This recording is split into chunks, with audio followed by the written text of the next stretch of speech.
आप सभी का बहुत बहुत स्वागत है। ये है ब्लैक स्टार और आज हम बात करेंगे एपिसोड नंबर 24। तो बात करेंगे सुशांत सिंह राजपूत पर। तो अभी हमको पता चला कि 2 दिन पहले सुशांत सिंह राजपूत ने आत्महत्या कर ली अपने बांद्रा के एक फ्लैट में। तो एक छोटी सी उनकी कहानी पर चलते हैं कि कैसे क्या हुआ और क्यों हुआ। तो सबसे पहली बात कि सुशांत सिंह राजपूत कोई गरीब नहीं थे, हमारे आपके जैसे नहीं थे कि मतलब बच्चे की फ़ीस भरनी है या खाने को नहीं है, डोमिनोज से 400 का पिज़्ज़ा मंगाने के लिए साला दो दोस्त मिलके पैसे जुटा रहे, ऐसा नहीं था। करोड़ों का फ्लैट था उनका, बढ़िया अपना फ्लैट था, गाड़ियाँ थी उनकी, ठीक है, गर्लफ्रेंड भी थी उनकी, मतलब अलग अलग समय पे कई गर्लफ्रेंड भी रही, सब कुछ था उनके पास, लेकिन एक चीज़ नहीं था और वो था अपने धर्म का साथ। ठीक है, बाकी चीज़ें चलो ईएमआई वगैरह ये वो मैनेज हो जाती हैं यार, दुनिया में हिंदुस्तान में हर आदमी करता है, मिडिल क्लास वाले भी करता है, ठीक है। तो अपनी ज़रूरत के अनुसार करता रहता है, तो उनके पास सब कुछ था, मतलब फ्लैट व्लैट था, ऐसा नहीं था कि भाई किसी के यहाँ उधार पे रह रहे हैं, है ना। बाकी महंगी घड़ी थी, गर्लफ्रेंड थी, सब थी, लेकिन धर्म का साथ नहीं था। अब आगे देखते हैं कि क्या हुआ। तो एक बात तो है कि अगर आपके में टैलेंट हो, आपके में काबिलियत हो, ठीक है, लेकिन अगर आप अपनी ही जड़ों को काट दोगे, जो आप हो, जिसने आपको बड़ा किया, जिसने सिखाया, तो कैसे होगा। अब देखते हैं सुशांत सिंह राजपूत की ज़िंदगी में जो उन्होंने अपने जो जीवन रहा उनका सन 1986 से लेके अभी जून 2020 तक, तो उनमें उन्होंने 3 बड़ी गलतियां की, खास तौर के अपने इस बॉलीवुड के करियर में। पहली थी पीके मूवी। तो पीके मूवी थी, ये आप सभी को बता दूं कि भारत के 70 साल के इतिहास में इससे बड़ी जिहादी और हिंदू धर्म को ठेस पहुंचाने वाली मूवी आज तक नहीं बनी। इसे आमिर खान ने बनाया था। अच्छा, इसमें दिखाया क्या था, वो एक पाकिस्तानी लवर बने थे, पाकिस्तानी प्रेमी, एक हिंदुस्तानी लड़की के, ठीक है। और इसमें वही दिखाया था जिसमें भगवान शिव जूतों के बीच में टहल रहे हैं, मूत्रालय में है भगवान शिव, है ना, और हिंदुओं के सारे बाबा सारे जो होते हैं सब ढोंगी होते हैं। पाकिस्तान बहुत अच्छा देश है, पाकिस्तान के मर्द बहुत ईमानदार होते हैं, लॉयल होते हैं, और उनसे हिंदू लड़कियों की शादी करनी चाहिए, है ना। और भगवान वगवान बेकार की चीज़ होती है, रॉन्ग नंबर है भाई, रॉन्ग नंबर। तो ऐसी मूवी में उन्होंने एक बहुत स्ट्रॉन्ग रोल मतलब किया था। चलिए मैं मान लेता हूँ कि गलती से हो गया, नए थे, कोई बात नहीं। अब आते हैं दूसरी मूवी।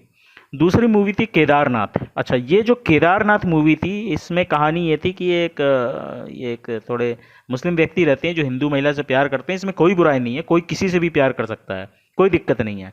लेकिन इसका जो अगला जो इस मूवी में दिखाया था वो ये था कि अगर हिंदू लड़की के पेरेंट्स मना करते हैं कि भाई तुम इससे दूसरे धर्म के आदमी से शादी मत करो, तो क्या कहते हैं, इतना भयंकर भूचाल आ जाता है और प्रकृति जो है पूरा शहर तबाह कर देती है ना। तो इसका कोई सेंस नहीं लगा कि अगर हिंदू लड़की के पेरेंट्स चलो नहीं चाह रहे हैं कि आप दूसरे धर्म के व्यक्ति से शादी कीजिए, तो इसका इतना प्रकोप होगा कि सब कुछ खत्म हो जाएगा, तो भैया करवा दो।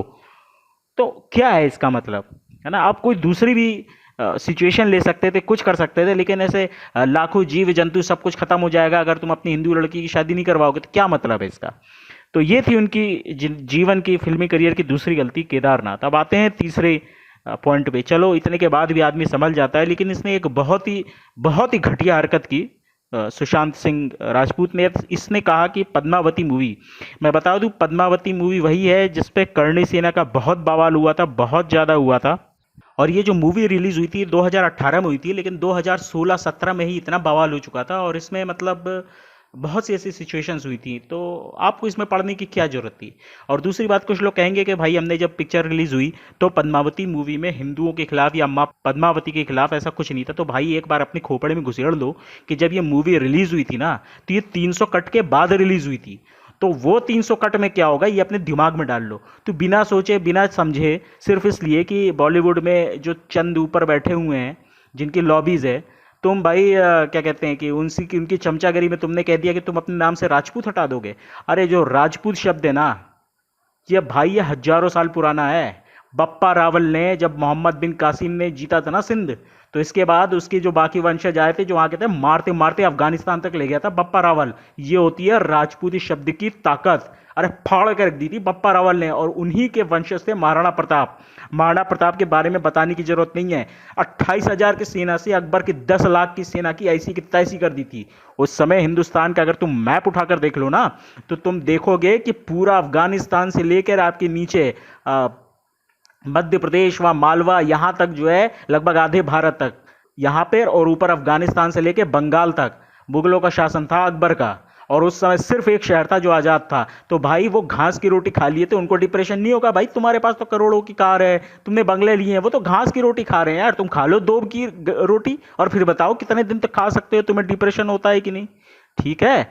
और मरते दम तक, आखिरी समय तक महाराणा प्रताप डटे रहे, लेकिन इसके बाद भी उन्होंने अपनी कभी भी अकबर की गुलामी को स्वीकार नहीं किया। वो उन्होंने कहा हमारा स्टेट इंडिपेंडेंट है, रहेगा। अरे उनको क्या जा रहा था भाई, 10 दिन बाद कह देते मैं डिप्रेशन में चला गया हूं, मैं अकबर की जाके गुलामी स्वीकार कर रहा हूं, मैंने ठेका ले रखा है क्या हिंदू धर्म का है? सब लोग तो वहां पे जाके अपने शस्त्र डाल दिए, मैं भी डाल दूंगा, मैं अपने नाम से भाई क्या कहते हैं महाराणा हटाता हूं, मैं तो नहीं हूं, अब मैं ऐश से रहूंगा। अरे अकबर को क्या जरूरत थी, इतना नुकसान हो रहा था अकबर का सिर्फ एक राज्य, एक छोटे से शहर के कारण, वो भी कर लेते, बट नहीं। तो इतनी ताकत जो मिलती है आदमी को धर्म से मिलती है। जब आप धर्म का झंडा लेके आगे जाते हैं ना, तो वो ताकत अपने आप आपके अंदर आ जाती है।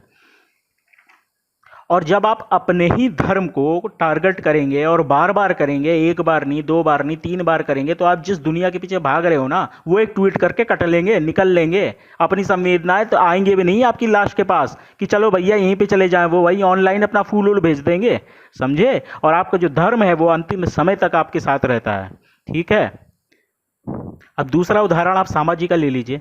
औरंगजेब ने सांबाजी को 39 दिन 39 डेज तक टॉर्चर किया था भाई। डिप्रेशन में तो उनको आ जाना चाहिए था।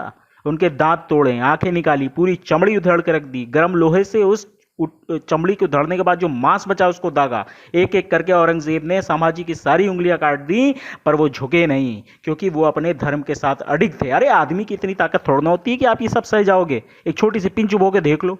लेकिन जब धर्म आपके साथ होता है तो धर्म आपको शक्ति देता है। फिर चाहे जितने से बड़ा पहाड़ हो, अरे पूरा ब्रह्मांड आ जाए तो आपको हिला नहीं सकता। ये ताकत होती है आपके धर्म में, आपकी शक्ति में, आपके गुरु के प्रताप में। जिस दिन आप इस चीज को समझ जाएंगे तो आप ये जान जाएंगे कि भारत दुनिया का इकलौता देश है जो 800 साल गुलाम होने के बाद भी हमारी हस्ती को मिटा नहीं सका। तो इतनी ताकत तो तभी होती है ना जब तुम ताकत बनाओगे।